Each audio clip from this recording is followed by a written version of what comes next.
Hey guys, what is up? Scrubby Scrub or Scrub-a-Dub-Dub in a tub coming at you with a fun, nice ground war gameplay. I am playing Domination Ground War here, and as you can see I am using a P90 with silencer and rapid fire.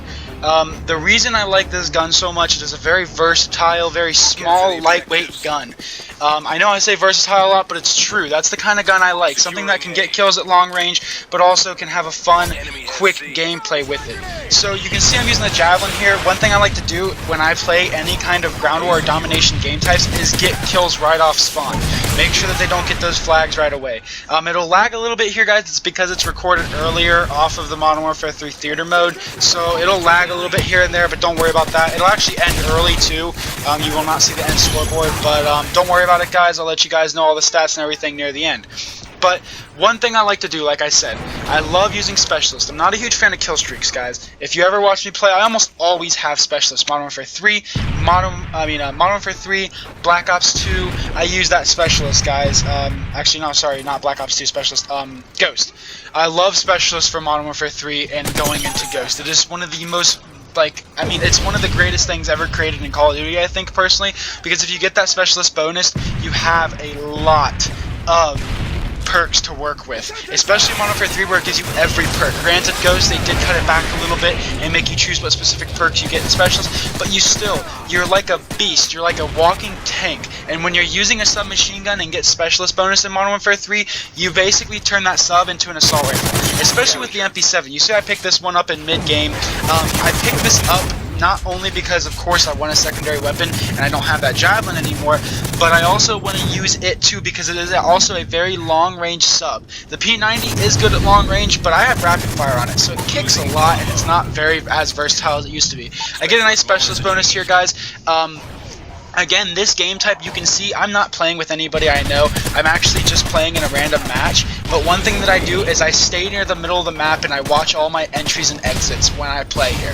I have a lot of moments where they're throwing grenades and explosives at me, but I, get out of the way when they do that. One thing that I need to make sure, though, when I'm locking down this area is I know where the rest of my team is at, where they are dying, and where they are getting kills. If they're getting kills a lot here at A, I can understand that there might not be that many people here. But they just spawned right between A and B, so people are going to be moving in. But I noticed that my team is moving in, pushing towards C from B side, so I'm pushing out towards A side as a lone gun. I see a little guy right here. I don't go after him right away because I want to make sure nobody's going to be behind me when I go to kill him.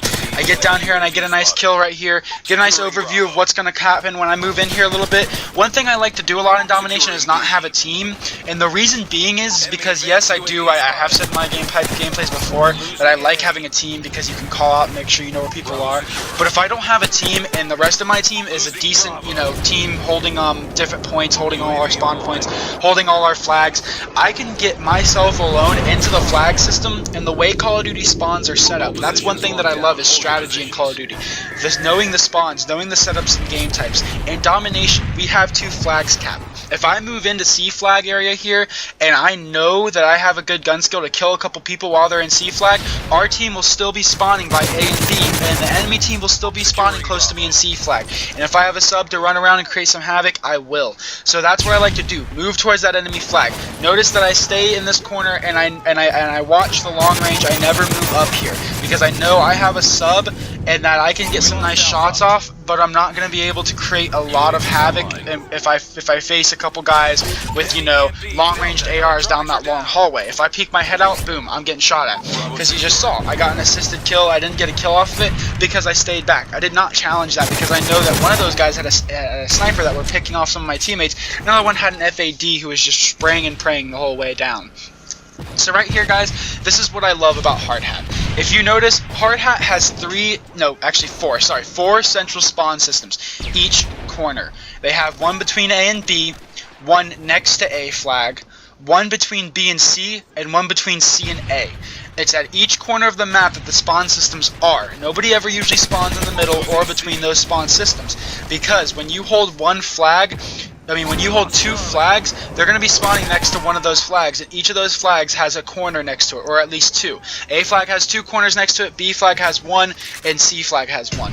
So when you have A and B held, C flag has a single corner spawning system where they spawn mostly in that very rugged construction area you saw me in earlier. That little construction area where the building's being built in the process. There's a nice spawn area where they spawn on either exits of that building. They almost never spawn inside of it. So what I like to do is I put myself in that area and I just sit there and let them come to me either inside it or I watch down that tunnel. That long tunnel in the middle of the map. Everybody knows that tunnel in Hard Hat. It's so much havoc there. I never peek my head in there. If in this game type, you will never see me peek my head in there. I get to the exits of it. I do make sure I watch when they're entering it and where they're exiting and entering it from. But I also never actually look down it because that is nothing but death almost all the time. So I'm getting close here, guys. You know I'm going for that MOAB already. You do know it. So right here, this is a good example of what I'm doing. I'm staying in this construction corner. They're not spawning in this corner, but they're spawning on the opposite side of that construction building.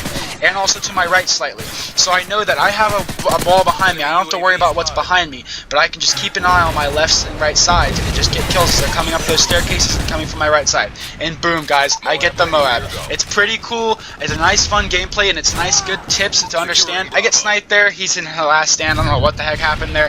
But you know what, guys? I sent off this MOAB. You won't actually see it go off. It actually goes to, I believe, 4 seconds. I don't know why this gameplay theater mode ended right there. It kind of stinks. But you know what, guys? Thanks for watching. I hope you had a nice time, guys. Like I said,